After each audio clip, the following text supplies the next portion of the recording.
হরে কৃষ্ণ, নমস্কার। আজকে আমি শ্রীমদ্ ভগবদ্ গীতা থেকে প্রথম অধ্যায় অর্জুন বিষাদ যোগ পাঠ করব।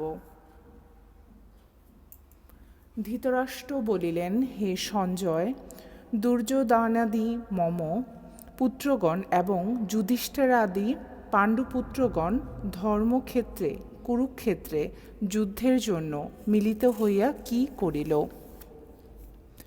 সঞ্জয় বলিলেন, হে রাজন, তখন পাণ্ডব সৈন্যগণকে ব্যূহ দ্বারা সজ্জিত দেখিয়া রাজা দুর্যোধন গুরুদেব আচার্যের নিকট গিয়া বলিলেন, হে আচার্য, আপনার বুদ্ধিমান শিষ্য ধ্রুপদ পুত্রের সহিত পাণ্ডবদের এই বিরাট সেনাদল দেখুন। এই সেনাদলে ভীম ও অর্জুনের ন্যায় মহাধনুর্ধর বীরেরা আছেন। মহারাজ সাত্যকী, বিরাট এবং মহাবীর দ্রুপদ, দুষ্টকেতু চেকিতান মহাবীর্যশালী, কাশীরাজ পুরোজিত, কুন্তিভোজ, নরশ্রেষ্ঠ শৈব্য, পরাক্রান্ত যুদ্ধামন্যু, বীর্যবান উত্তমৌজা, সুভদ্রানন্দন, অভিমন্যু এবং দ্রৌপদীর পঞ্চপুত্র, এই সকল মহারথী বর্তমান। হে দ্বিজশ্রেষ্ঠ, আমাদের সেনাদলে যে সকল সেনাপতি রহিয়াছেন তাহাদিগকে জানিয়া রাখুন। আপনার গোচরার্থে তাহাদিগের নাম বলিতেছি। আপনি নিজে পিতামহ ভীষ্ম, কর্ণ, যুদ্ধজয়ী কৃপাচার্য, অশ্বত্থামা, বিকর্ণ, সোমদত্তপুত্র, ভূরিশ্রবা ও জয়দ্রথ। গুরুদেব আমার জন্য প্রাণ দিতে প্রস্তুত এরূপ নানা প্রহরণধারী যুদ্ধ বিশারদগণ আমার পক্ষে সজ্জিত আছেন। তাহারা সকলেই রণবিদ্যায় বিশারদ। আমাদের সেনানায়ক ভীষ্মের অধীনস্থ সৈন্যবল অপরিমিত, আর সেনানায়ক ভীমের অধীনস্থ সৈন্যদল পরিমিত।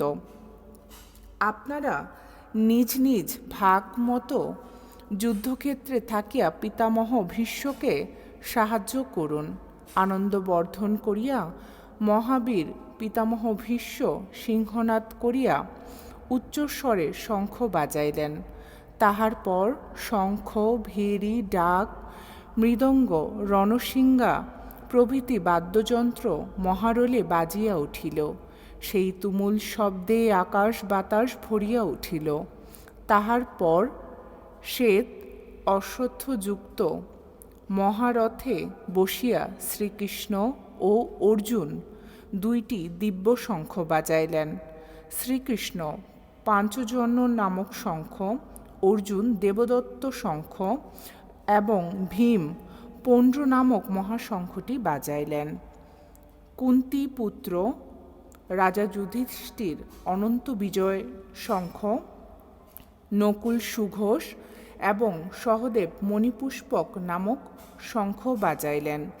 হে রাজন, মহাবীর কাশীরাজ শ্রেষ্ঠ বীর শিখণ্ডী, ধৃষ্টদ্যুম্ন, বিরাট, মহাবীর সাত্যকী, ধ্রুপদ, দ্রৌপদীর পুত্রগণ, সুভদ্রার পুত্র মহাবীর অভিমন্যু, ইহারা সকলেও পৃথক পৃথক মহাশঙ্খ বাজাইলেন। সেই তুমুল শব্দ আকাশ ও পৃথিবী প্রতিধ্বনিত করিয়া আপনার পুত্রগণের হৃদয় যে বিদীর্ণ করিল। হে রাজন, কৌরব পক্ষকে যুদ্ধের জন্য উদ্ধত দেখিয়া কপিধ্বজ রথারূঢ় অর্জুন ধনুক তুলিয়া শ্রীকৃষ্ণকে বলিলেন। অর্জুন বলিলেন, হে কৃষ্ণ, উভয় সৈন্যদলে মধ্যভাগে আমার রথটি রাখো। আমি দেখি এই যুদ্ধে কাহারা উপস্থিত। তাহাদের সকল আমার যুদ্ধ করিতে হইবে এবং দুষ্টবুদ্ধি দুর্যোধনের পক্ষে যাহারা যুদ্ধ করিতে আসিয়াছেন তাহাদের আমি ভালো করিয়া দেখিতে চাই। সঞ্জয় বলিলেন, হে রাজন, অর্জুনের কথা মতো শ্রীকৃষ্ণ উভয় সৈন্যদলের মধ্যে শ্রেষ্ঠ রথটি স্থাপন করিয়া বলিলেন, হে অর্জুন, এই দেখো, ভীষ্ম, দ্রোণ প্রমুখ কুরুযোদ্ধাগণ উপস্থিত। অর্জুন সেই স্থানে অবস্থিত উভয় সৈন্যদলের মধ্যে পিতামহ গুরু তাত পুত্র ভাতা শ্বশুর মাতুল ও সুহৃদয় প্রমুখকে দেখিলেন। সেই সকল আত্মীয় স্বজন বন্ধু বান্ধবকে যুদ্ধক্ষেত্রে অবলোকন করিয়া করুণায় অর্জুনের মন ভরিয়া গেল। তখন তিনি দুঃখিত হইয়া বলিলেন, হে কৃষ্ণ, যুদ্ধকামী এই সকল আত্মীয় স্বজনকে সম্মুখে দেখিয়া আমার অঙ্গ অবসাদগ্রস্ত ও মুখ শুষ্ক হইতেছে, আমার শরীর কাঁপিতেছে, হস্ত হইতে গান্ডীব খসিয়া পড়িতেছে এবং গাত্র দগ্ধ হইয়া যাইতেছে।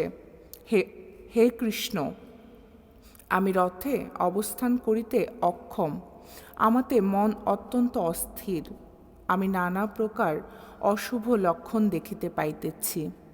যুদ্ধে আত্মীয় স্বজনকে বধ করিয়া কোনো শ্রেয় দেখি না। হে কৃষ্ণ, জয় চাহি না, রাজ্য চাহি না, সুখ ভোগও চাহি না। হে গোবিন্দ, রাজ্য বা ধনে আমাদের প্রয়োজন কি?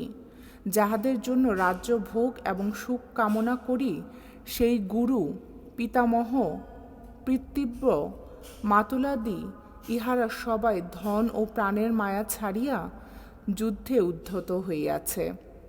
হে মধুসূদন, পৃথিবী তো দূরের কথা, যদি ত্রিভুবনের আধিপত্য পাই তবুও নহে। হে কৃষ্ণ, জ্ঞাতিবধে শান্তি কোথায়? হে মাধব, ইহারা আততায়ী, তবুও ইহাদিগকে বধ করিলে পাপী স্পর্শ করিবে। আমরা সবান্ধব ধৃতরাষ্ট্র পুত্রদিগকে বধ করিতে পারি না।